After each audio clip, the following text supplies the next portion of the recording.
У него нет даже морального права по двум причинам.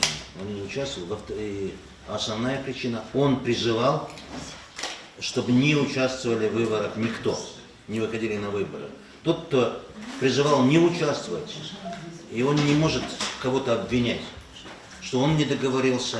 Если бы он был здесь и что-то делал, это да. А так только популизмом заниматься, извините. Вот так Не было никаких договоренностей. Я не слышал. У нас таких договоренностей нет. Я не слышал о высказываниях Доброва, но я читал. хочу сказать, что я с ним не вел никакие переговоры. Потому что Добров, он каждый день меняет свои мнения. Его даже трудно сегодня узнать, за кого он вообще, за какую партию. Нет, он говорит, что... Поэтому я еще раз повторяю, что я с ним не вел переговоры Не-не-не, и не могу он не перед имел в ним виду. вообще отвечать.